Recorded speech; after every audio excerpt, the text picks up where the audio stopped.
આપણે ઉપવાસ કરીએ તો સૌથી પહેલા તો ફળાહારનો જ ઉપયોગ વધારે કરવો જોઈએ, જેના કારણે આપણું પાચન તંત્ર સારું થાય, આપણી અંદર જે રોગના જે જીવાણુઓ છે એને નાશ કરવામાં મદદ કરે છે, જેના કારણે આપણી ઇમ્યુનિટી સારી રહે. જે ભગવાને આપણને આપણી ઋતુ પ્રમાણે ફળો આપ્યા છે એનો ભરપૂર ઉપયોગ કરીએ.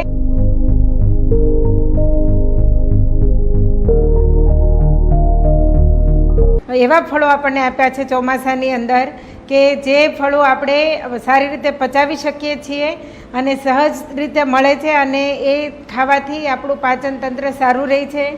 અને ઉપવાસની અંદર પણ એ ફળો લેવાથી આપણા ઇન્ટરનલ ઓર્ગેન ઘણા બધા પ્રિપેર થાય છે અને સારા ચાલે છે. તો આજે આપણે જાણીશું કે ખાસ કરીને ચોમાસામાં કેવા કેવા ફળો હોય છે. તો એક તો જાંબુ હોય છે, સફેદ જાંબુ હોય છે, ત્યાર પછી લીચી હોય છે, નાશપતી હોય છે, આલુ હોય છે, જરદાલુ હોય છે, બદામ હોય છે, ખારેક હોય છે અને અમુક પ્રકારની કેરી. તો આવા બધા ફળો આપણને ચોમાસામાં જોવા મળે છે. અને ખાસ કરીને આ બધા ફળો છે એ મોટાભાગે ખાટા અને ગળ્યા વધારે હોય છે, જેની અંદર ખાસ કરીને વિટામિન સી યુક્ત હોય છે, જે આપણા સ્વાસ્થ્યને પાચન તંત્રને સારું કરવામાં મદદ કરે છે. સૌથી પહેલાં તો શું ફાયદા થાય છે તે જાણીએ. ચોમાસાના જે ખાટા મીઠા ફળો આપણે ખાઈએ તો એમાં એસિડનું પ્રમાણ વધારે હોય છે, જેના કારણે વરસાદના કારણે જે આપણા ખોરાકની અંદર જે ગંદકીના જે કીટાણુઓ જાણતા અજાણતા જાય તો તેની સામે રક્ષણ આપે છે અને એનો નાશ પણ કરે છે, અને આપણા પેટને ક્યારેય પ્રદૂષિત થવા નથી દેતું. પેટમાં જ્યારે આવા ગંદા જીવાણુઓ પહોંચે છે ત્યારે પેટમાં ચૂક આવે છે, કબજિયાત થાય, ગેસ થાય, ઝાડા થઈ જાય, આવી જાય તકલીફો, અપચો થાય, અનિયમિત આપણું ભોજન થઈ જાય અને પાચન બરાબર ન રહે, તો આવી તકલીફોની સામે આપણને રક્ષણ આપે છે. જઠરમાં એસિડનું માધ્યમ ઊભું કરે છે, જેના કારણે રોગને સપોર્ટ આપનારા જે બેક્ટેરિયાઓ છે એ આ એસિડિક ખોરાકના કારણે, ફળોના કારણે બનતા નથી, અને આપણી અંદર જે હાઇડ્રોક્લોરિક એસિડ બને છે, જે ફળોના એસિડ નામે ઓળખાય છે, તે આપણી અંદર જે રોગના જે જીવાણુઓ છે એને નાશ કરવામાં મદદ કરે છે, જેના કારણે આપણી ઇમ્યુનિટી સારી રહે છે અને આપણી રોગ પ્રતિકારક શક્તિ વધે છે.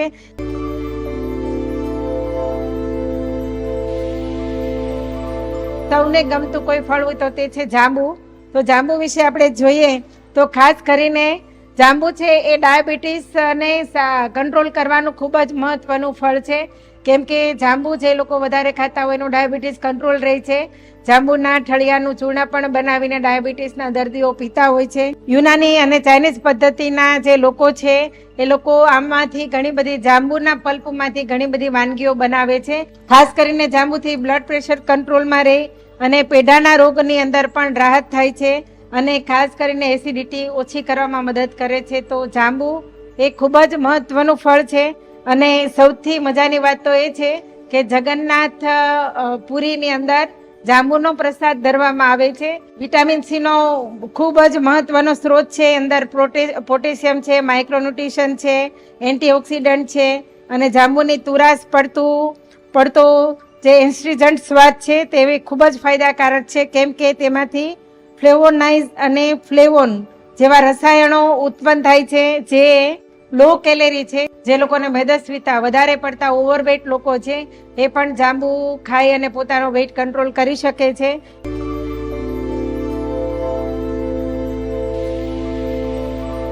ખાસ કરીને ખારેકમાં શર્કરા વધારે છે. 696 મિલીગ્રામ પોટેશિયમ ધરાવે છે. ખાસ કરીને વધુ પ્રમાણમાં પોટેશિયમ ધરાવે છે, જે હૃદય રોગ અને બ્લડ પ્રેશર જેવી તકલીફમાં ખૂબ જ મદદ કરે છે, અને હાડકાં મજબૂત કરવામાં પણ ખૂબ જ મદદ કરે છે. અને એવા લોકો આ ખારેક ના ખાઈ શકે જે લોકોને વજન ઘટાડવું છે, કેમ કે એમાં શર્કરા વધુ પ્રમાણમાં છે, તો ખારેક ખાવાથી વજન વધે છે. એની અંદર બીટા કેરોટીન પુષ્કળ પ્રમાણમાં છે, જે વિટામિન એના સ્ત્રોતને વધારવામાં મદદ કરે છે, અને જેના કારણે તેની સાથે સાથે તેમાં ફ્લેવેનોઇડ્સ અને લ્યુટીન નામના એન્ટીઓક્સિડન્ટ પણ હાજર છે. ખારેક અત્યંત પોષકયુક્ત આહાર છે, જે સ્વાસ્થ્યને સારું કરવામાં મદદ કરે છે, અને ખૂબ જ ઝડપથી જો બાળકોનો વિકાસ કરવો હોય તો એવા બાળકોને ખારેક ખવડાવવી ખૂબ જ હિતકારક છે, કેમ કે શરીરનો વિકાસ ખૂબ જ ઝડપથી કરે છે. તો ખારેક પણ આપણા સ્વાસ્થ્ય માટે ખૂબ જ સારી છે. અને ખાસ કરીને જે લોકો ઉપવાસ કરે ને ઉપવાસના દિવસે જો ખારેક ખાય તો ઓછા ખોરાકની અંદર પોતાનું સારું એવું પેટ ભરાઈ જાય છે, જેના કારણે પોતાની ભૂખ સંતોષાઈ જાય છે અને ભૂખ વારંવાર લાગતી નથી, કેમ કે ગળપણ વધારે છે. તો એક સારું એવું ભોજન કર્યા બરાબર છે. તો એને આપણે ભરપૂર પ્રમાણમાં ઉપવાસમાં ઉપયોગ કરવો જોઈએ.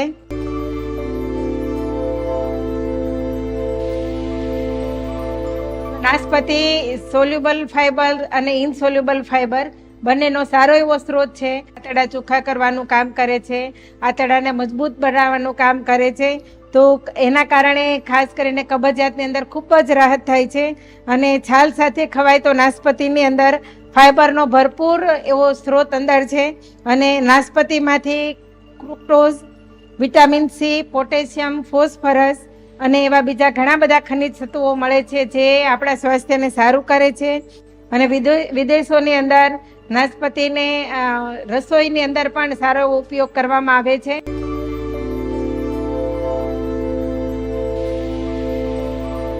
લીલી બદામ જે આપણને ઝાડ ઉપરથી ડાયરેક્ટ મળે છે, જે ટેસ્ટી હોય છે, ખૂબ જ સ્વાદમાં સારી હોય છે, સાથે સાથે ખનિજ તત્વોથી પણ ભરપૂર છે.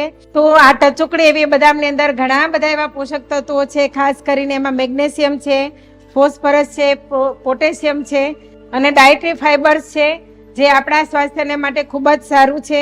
કાર્બોદિત કેલેરી લગભગ લો છે, એટલે કે લો કેલેરી ફ્રૂટ છે, એટલે કે વજન ઘટાડવા વાળા લોકો ભરપૂર માત્રામાં લઈ શકે છે. તો આવો સારો એવો સ્ત્રોત બદામની અંદર છે, તો દરેક વ્યક્તિએ ભરપૂર માત્રામાં ખાવો જોઈએ.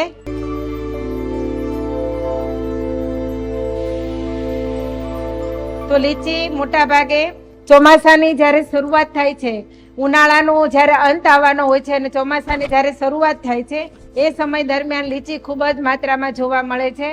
આપણે આંતરડાને સાફ કરવામાં જે જેલી જેવા પદાર્થની જરૂર છે તે નેચરલ માત્રામાં મળે છે. ખાસ કરીને એન્ટીવાયરલ ગુણ એનામાં છે, જેના કારણે બ્લડ સર્ક્યુલેશન સારું થાય છે.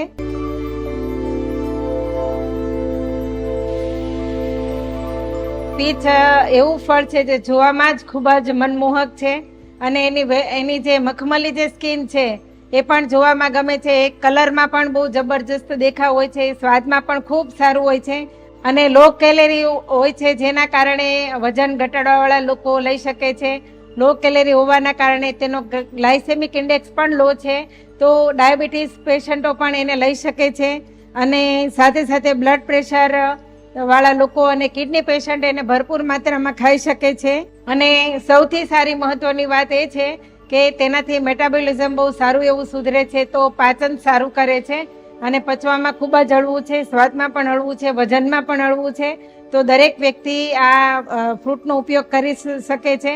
તો વરસાદી સિઝનમાં આવા અમેઝિંગ ફળો જે આપણા માટે ભગવાને બનાવ્યા છે, કુદરતે બનાવ્યા છે, તો ઉપવાસમાં આપણે નથી ખાતા. અને ખાસ કરીને જ્યારે ઉપવાસ કરીએ છીએ ત્યારે તળેલી વેફરનો ઉપયોગ, ચાનો ઉપયોગ, ફરાળી ચેવડાનો ઉપયોગ વધારે કરતા હોઈએ છીએ, જે પચવામાં આપણને ખૂબ જ અઘરું છે અને એના દ્વારા ગેસ, એસિડિટી, કબજિયાત થઈ શકે છે અને એના કારણે માઇગ્રેન પણ આવી શકે છે.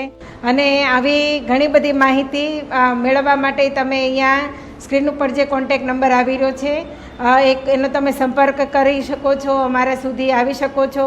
તો તમારા સુધી નહીં રાખતા અનેક લોકો સુધી પહોંચાડજો અને દરેક લોકોનું સ્વાસ્થ્ય નિરામય બને અને રોગમુક્ત જીવન બને, દવા વગરનું જીવન લોકો જીવતા થાય, એના માટે સતત પ્રયત્ન થઈ રહ્યો છે.